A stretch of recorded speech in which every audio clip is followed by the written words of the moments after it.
Bunkers are interesting, obviously, for most amateur golfers.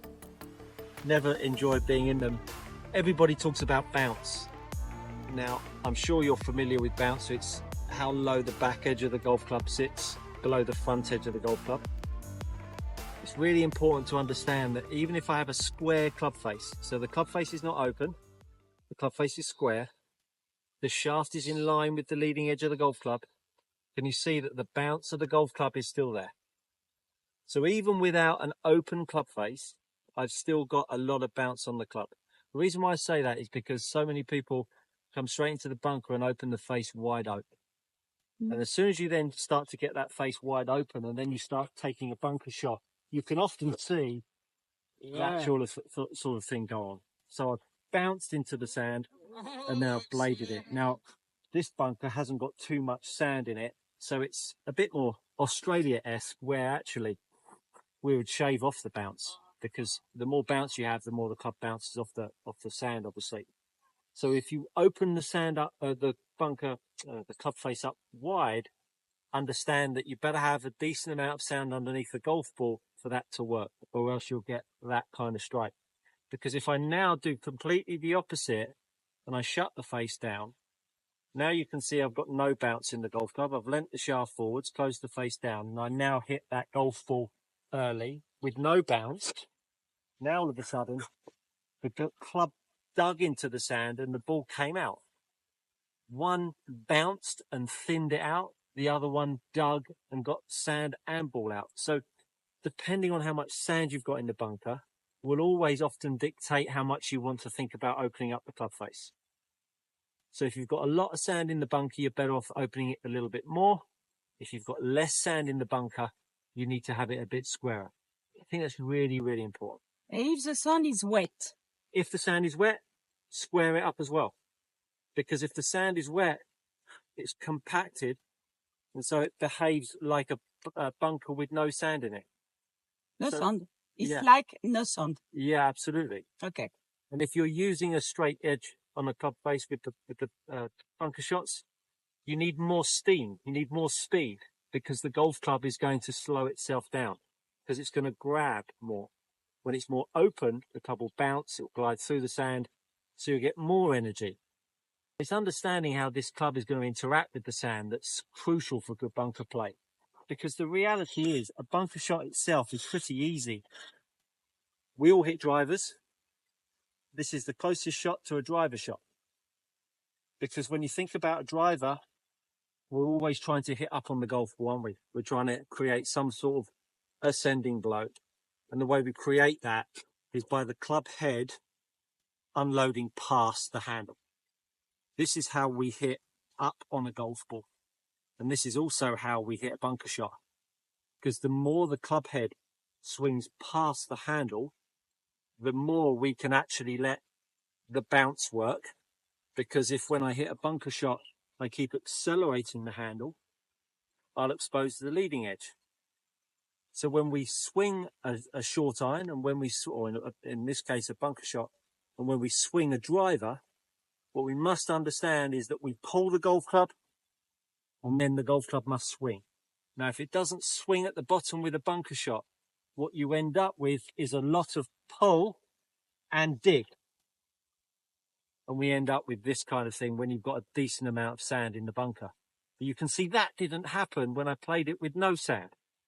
So understand the difference. So when we're playing a bunker shot with a decent amount of sand in there, this feeling that we are pulling and the club is swinging down at the bottom is really crucial. When that club is swinging down at the bottom, it will expose more loft on the shot. And as soon as that club starts to swing at the bottom, we then start to feel like we can get that ball coming out high, soft. And the club head is doing the work. I'm not doing the work. It feels like the golf club has got so much speed down at the bottom that it allows the club head to accelerate all of a sudden down at the bottom of the strike. And it really will move you away from feeling like you've got to help the ball out of the bunker, because that's the sensation when you see a big bank in front of you, right? So the three keys to good bunker play is absolutely top of the pile is assessing what sort of lie you've got. You know, and it's really interesting when you see people hit bunker shots and they're practicing. I see it all the time when I go away. They'll just pop the ball down in the sand, and you'll see the ball go like this, and they'll hit a bunker shot from that line, and they'll think that that's perfectly acceptable.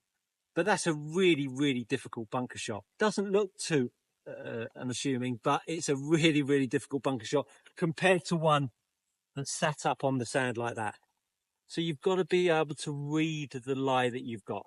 That's number one. Number two, making sure that you lock in the bottom of the golf swing so that you lock in where the club is going to meet the sand. And we've all seen it as a drill. It's a bit of an old school drill. We draw a line in the sand, don't we?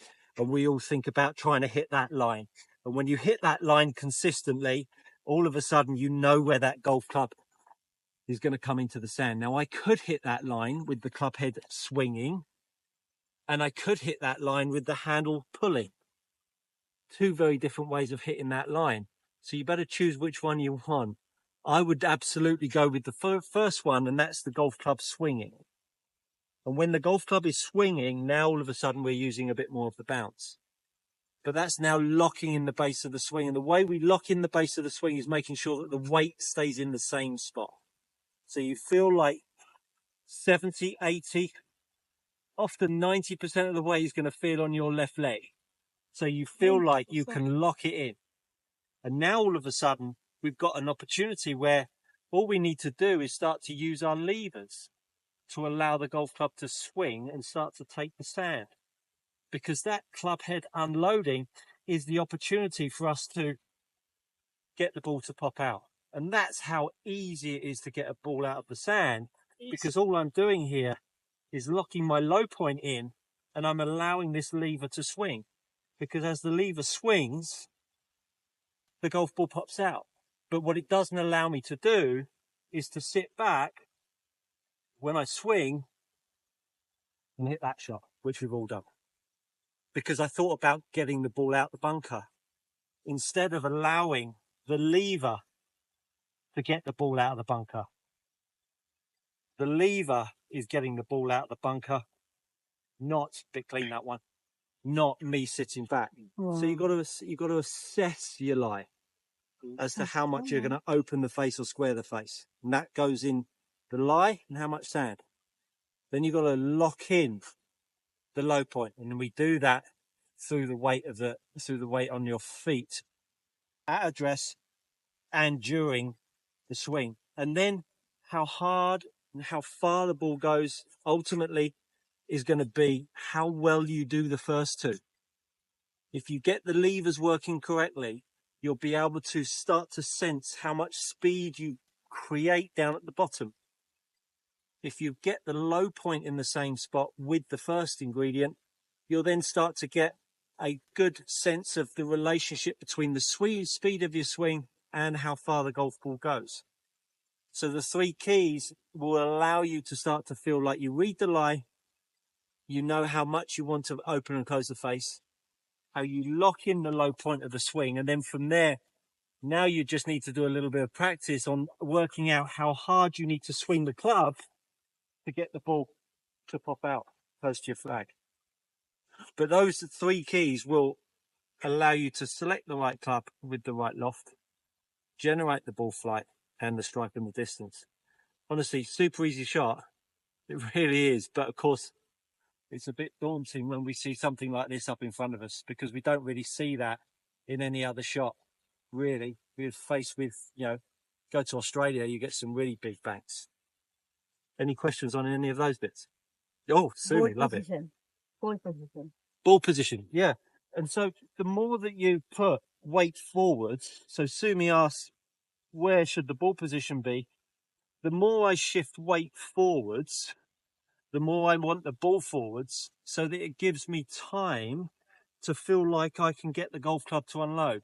So often you see people putting the ball back here. Yeah. And then so the ball's back here, that you then sit there and then you try and help it up in the air, as opposed to feeling like the ball can be as far forwards as possible. If I put it outside my left heel, and I've got enough weight forwards, I can then just lock the weight in here. And you see that with a lot of tour players these days. Left foot's turned out to the target. They've sat into that left knee, and now all of a sudden they've allowed the golf club to swing. And so there's lots of speed down at the bottom, and the ball's just popping out. But it's that, you know, lack of anxiety that you're standing this close to the green. You know, everybody hates, well, don't hate it, but can't necessarily play it, the lob shot, because it's a shot that's filled with adrenaline because you're making some really big swings, aren't you?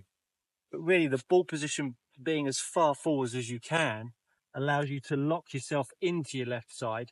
That allows you to swing the golf club and nip it out. If you're tired of paying too much for premium leather golf gloves, do head over and check out my channel sponsor, GX Golf Gloves. These gloves are trusted by elite, amateurs and tour players alike. Use my code GOODCOACHING to receive 10% on your next order. Any other questions? Thanks. All right, super. Thank you. And that, my friends, is good coaching.